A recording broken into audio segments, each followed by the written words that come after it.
Kembali lagi di Cahaya Hati Indonesia, Masya Allah, terima kasih banyak ya yang sudah mengirimkan pertanyaan melalui Instagram kita.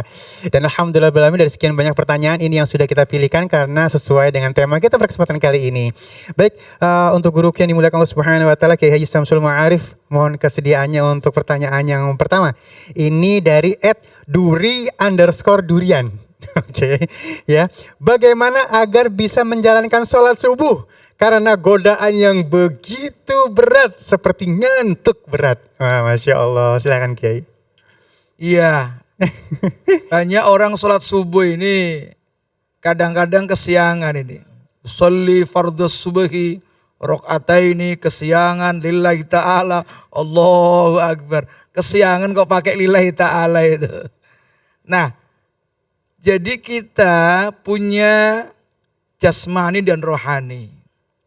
Kadang-kadang jasmani kita ini berlebih-lebihan diberi asupan gizi, sementara rohani kita ini jarang diberikan asupan gizi. Karena rohani kita ini tidak diberikan asupan gizi, maka jadi sakit, penyakitan. Maka ketika rohani kita ini penyakitan, males kalau bangun subuh itu, gara-gara ada penyakitnya. Nah, oleh karena itu yang harus kita usahakan bahwa kita harus mengejar bahwa ibadah itu bagian dari kebutuhan kita. Kalau kita ini dijanjikan duit ini, kamu ke Surabaya ya, besok jam 7. Saya kasih duit 5 juta. Oh, jam 5 udah berangkat itu duit. Ya kan? Karena ada harapan yang akan didapatkan. Nah, sementara sesungguhnya kita beribadah kepada Allah itu jauh lebih banyak balasannya ketimbang 5 juta tadi. Tapi balasannya itu karena nanti di akhirat kadang-kadang bikin gak semangat. Nah, yang harus kita bangun sekarang ini bahwa kita akan mendapatkan balasan yang jauh lebih besar. Sehingga dengan adanya pahala yang akan diberikan tersebut, kita harus bisa ngejar itu. Sehingga mau sholat subuh, bahkan jam 4, jam 3, karena apa? Ada sesuatu yang kita butuhkan. Jadi rata-rata kalau kita ini akan mendapatkan sesuatu yang dibutuhkan, oh kapan aja. Cuma sayangnya kita belum sadar bagaimana kebutuhan kita untuk akhirat. Masya Allah, aduh dalam banget itu kalimatnya buat kita ya.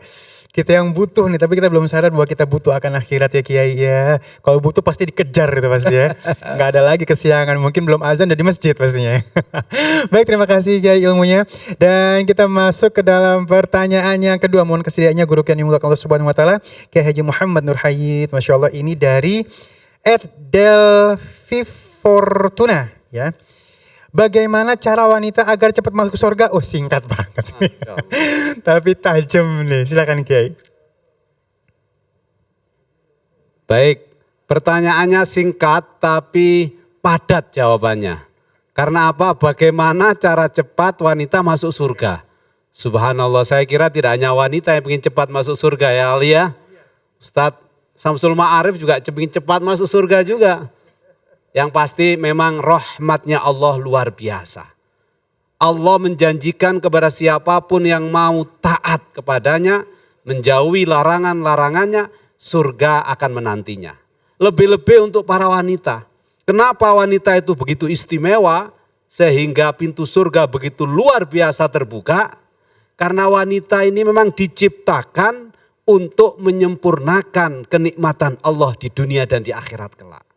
Sampai-sampai Al-Quran itu punya nama khusus yang menggunakan nama wanita. Namanya surat An-Nisa. Tidak mungkin Allah menggunakan nama surat Al-Quran salah satunya dengan An-Nisa kalau tidak karena ingin memuliakan wanita. Nah, oleh karena itu takdir dan kodrat wanita yang harusnya menjadi ahlul jannah, menjadi penduduk surga jangan dicederai karena kemaksiatan dan hawa nafsu yang tidak bisa dikendalikan. Bagaimana caranya agar kemaksiatan dan hawa nafsu yang tidak dikendalikan itu bisa kita kontrol? Kita harus senantiasa ingat bahwa wanita adalah ciptaan Allah terindah. Karena wanita itu ciptaan Allah terindah, jangan kau cederai ciptaan terindah ini dengan keingkaran dan kemaksiatanmu kepada Allah. Salah satu yang diriwayatkan Rasulullah SAW tentang cepatnya wanita masuk surga adalah jaga akhlak dan jaga kemuliaan melalui menjalankan perintah Allah, menjauhi larangannya, dan taat kepada suaminya bagi yang sudah menikah. Yang belum menikah, pastikan taat kepada orang tuanya. Insya Allah surga di depan mata kita dan para wanita-wanita salihah. Amin. Allahumma Amin. Aduh tuh tajam tuh ya. Taat sama laki. Masya Allah.